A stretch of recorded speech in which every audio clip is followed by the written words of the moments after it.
বৃন্দাবনের দশমীতে একাদশীর বাজার করতে গেলাম, আর কত ভিড় দেখো। একাদশীর আগের দিন এরকমই ভিড় হয় বাজারে। রাধে রাধে বন্ধুরা, কেমন আছো সবাই? আশা করি সবাই ভালো আছো, সুস্থ আছো। পরের দিন একাদশী আছে, তাই জন্য সবাই মিলে একাদশীর বাজার করতে যাব।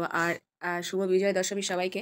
তো বিজয় দশমীর জন্য এখানে রামলীলা ময়দানে রাবণকে এরমভাবে সাজিয়েছে, আর রাম বধ করবে সেরকম একটা হবে। তো তীর দিলেই এটা পুরো চলে যাবে, কিন্তু অনেক রাত্রে হবে। আমরা এই রামলীলা ময়দানে এসেছিলাম দেখতে, তো খুব সুন্দর লাগছিলো জিনিসটা। আর এখন এটা জ্বালাবে না, যখন জ্বালাবে সেটা অনেকখানি রাত 12টার পর হবে হয়তো। অনেকক্ষণ অপেক্ষা করছিলাম, ভেবেছিলাম জ্বালাবে, কিন্তু জ্বালায়নি। তো দেখা আর হয়নি, কিন্তু প্রতি বছর এখানটা। আর এই জায়গাটার নামই হচ্ছে রামলীলা ময়দান। তা খুব সুন্দর করে চারিদিকটা সাজিয়েছে। আমরা এসেছিলাম একটু রাধাকুণ্ডের কাছে, রাধাকুণ্ড আর শ্যামকুণ্ড পরিক্রমা করব। তো এইখানে যেতে যেতে রাস্তা এটা পড়ে, তো সেটা একটু দর্শন করতে চলে এলাম। লোকজন এখনও আছে অবশ্য। আর পরিক্রমা করে আবার কিছু বাজারও করে নেব। আর এখানে একাদশী মানেই একাদশীর বাজার করার, সবাই তো একাদশী করে, তো বাজারেও খুব ভিড় হয় আর জিনিসপত্রের দামও খুব হয়।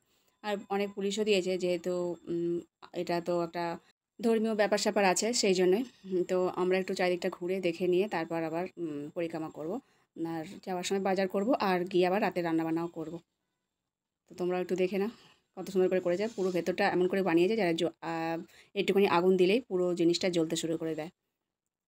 আর 10টা মাথা করেছে পাশে, আর চারিদিক দিয়ে সেরকমই সিস্টেম আছে, তীরটা যাতে যাবে আগুন নিয়ে আর গিয়ে জ্বালাবে। তারপর চলে এসেছি পরিক্রমা মার্গে, আর একটু রাধা মাধবের মন্দিরে চলে এসেছি। তো একটু দর্শন করে নাও তোমরাও। আর আজকে তো দশমী, তো সেই জন্য এখানে খুব সুন্দরভাবে কীর্তন হচ্ছে, তারপর এখানে রান্নাও হচ্ছে, লুচি সবজি। তো সবাই প্রসাদ পাবে। আমরা আর থাকিনি, কেননা আমরা একটু কীর্তনে অংশগ্রহণ করে বসে তারপর আবার চলে গেছি আর পরিক্রমা করতে।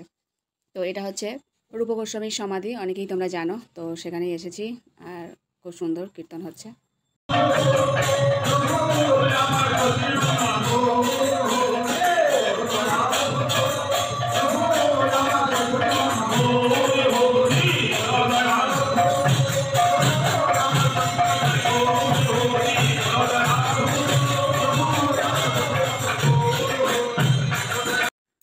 চলে এসেছি রাধাকুণ্ড আর শ্যামকুণ্ড পরিক্রমা করার পথে। এই যে বাজার পড়ে, তো কিছু ফলমূল কিনছি। এখানে কলা সব কিছু মানে ওজন হিসাবে বিক্রি হয়, তো সবাই ওজন করেই কলা কিনছে, তো আমরাও তাই নিলাম। আর কালকে একাদশী করব, সেই জন্য খেজুর, কলা, আপেল এগুলো নেওয়ার ইচ্ছা আছে। তো বাবুজি একছাড়া কলা নিয়েছে আর খেজুরটা নিচ্ছে। আপেলটা এখানটা ভালো নয় আর দামও বেশি বলছে বলে, তো অন্য জায়গায় গিয়ে আবার নেব। আর কাঁচা সবজিও কিছু নেওয়ার আছে, সেগুলো সব নেব। তো ফলের দোকানে ফলগুলো নিয়ে নিই তারপর। তো নিয়ম সেবার মাস পড়ে গেছে, সেজন্য ভক্তদেরও প্রচুর ভিড়। আর দেখতেই পাচ্ছ তোমরা, সবাই কীর্তন করতে করতে পরিক্রমা করছে। আর আর যেহেতু একাদশী বলে, সেগুলো আবার বাজার হাটেও প্রচুর ভিড় আর দামও প্রচুর। তো আমরা দাঁড়িয়ে আছি, তারপরে ভিড়টা কমলে আবার সবজি বাজারও করে নেব।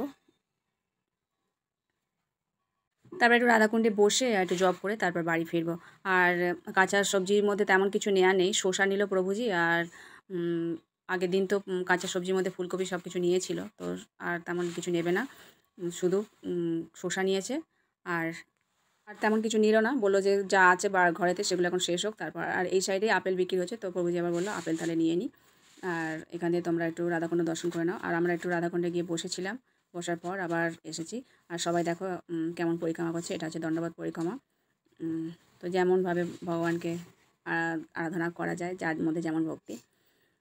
দণ্ডবত অনেকে করে, কেউ বা হেঁটে হেঁটেও করে, যেরকম যার মধ্যে যেমন ভাব থাকবে সে সেরকমভাবেই করবে। তবে দণ্ডবত করতে গেলে অনেক বেশি কষ্টকর হয়, তো আমরা সেটা করিনি, আমরা হেঁটেই পরিক্রমা করি। বাড়ি চলে এসেছিলাম, তো এসে প্রেসারের মধ্যে অন্ন করে নিয়েছি, তার সাথে আবার অন্নটা আঁচড়ে নিয়ে আবার তার মধ্যে আলু দিয়ে সবজি করে নিয়েছিলাম আর শসা। ভগবানকে ভোগ নিবেদন হয়ে গেছে, এখন প্রসাদ পাচ্ছি। তারপর খাওয়া দাওয়া করে গুছিয়ে গাছে শুয়ে পড়ো। তাহলে আজকের মতো ভিডিওটা এখানে শেষ করছি। সবাই ভালো থেকো, সুস্থ থেকো। হরে কৃষ্ণ।